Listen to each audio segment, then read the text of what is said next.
Dear students, आज मैं आपके सामने बिहार लोक सेवा आयोग के सिलेबस पर आधारित एंथ्रोपोलॉजी के में जो विवाह चैप्टर है, उस विवाह चैप्टर के जो विवाह की उत्पत्ति के सिद्धांत हैं, ओरिजिन ऑफ मैरिज, उसके अंतर्गत जो मार्गन्स और फ्रेजन जैसे मानव शास्त्रियों ने यौन साम्यवाद के सिद्धांत को दिया है, उस पर चर्चा करने जा रहा हूँ। थ्योरी ऑफ सेक्स कम्युनिज्म, यौन साम्यवाद का सिद्धांत। थ्योरी ऑफ सेक्स कम्युनिज्म, यौन साम्यवाद का सिद्धांत।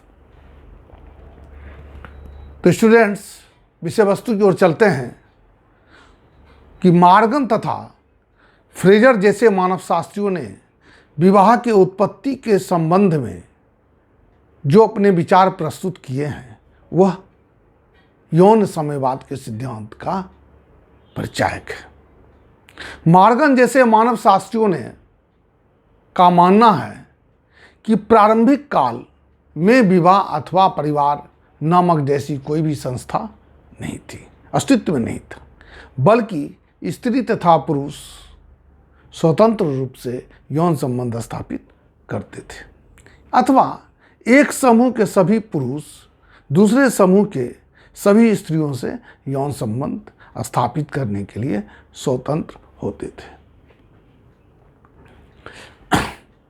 मार्गन ने अपने इस अवधारणा को स्पष्ट करते हुए लिखा है कि वर्तमान समय में भी अनेक जनजातियों में उत्सवों तथा त्योहारों पर पारंपरिक रूप से यौन प्रतिबंध ढीले कर दिए जाते हैं, जो यौन साम्यवाद की स्थिति को स्पष्ट करती है। मार्गन ने यौन साम्यवाद के सिद्धांत के पुष्टि में वर्गात्मक नातेदारी शब्दावली का उल्लेख करते हुए कहा है कि अनेक जनजातीय समाज में एक ही आयु समूह के अनेक लोगों को संबोधित करने के लिए एक ही शब्द का प्रयोग किया जाता है। क्लियर है दोस्तों? जो किसी न किसी रूप में यौन साम्यवाद के अवशेषों को प्रमाणित करता है।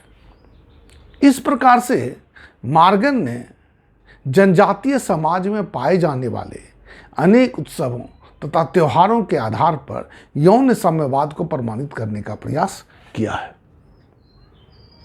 क्लियर है दोस्तों? आगे चलते हैं। जबकि वेस्टरमार्क ने इस सिद्धांत की आलोचना करते हुए कहा है कि अनेक उन्नत पशु जैसे गोरिल्ला, चिंपांजी, ओरंगुटान में भी यौन साम्यवाद की स्थिति नहीं पाई जाती है, तो फिर ऐसी स्थिति में मानवीय समाज में, जो कि एक उन्नत समाज में है, वहाँ पे यौन साम्यवाद की स्थिति कैसे पाई जा सकती है?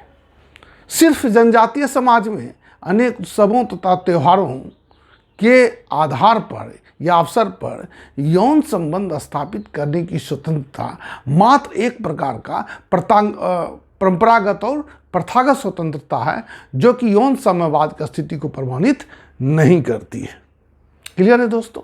इस प्रकार से हम लोग देखते हैं कि मार्गन और फ्रेजर जैसे मानव शास्त्रियों के जो विचार हैं सेक्स कम्युनिज्म के बारे में, यौन साम्यवाद के बारे में जो उनके विचार हैं, उस विचार की आलोचना वेस्टरमार्क ने पशु पक्षियों के उदाहरण के आधार पर उसकी आलोचना की है।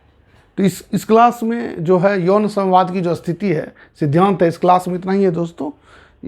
थ्योरी ऑफ सेक्स कम्युनिज्म, इसको आप बढ़िया से देखिए, स्क्रीनशॉट ले लीजिए और स्क्रीनशॉट लेने के बाद इसको ठीक से उतार लीजिए और मेरी वीडियो को देखिए, उसको सुनिए, समझिए, लाइक, शेयर, सब्सक्राइब कीजिए। धन्यवाद।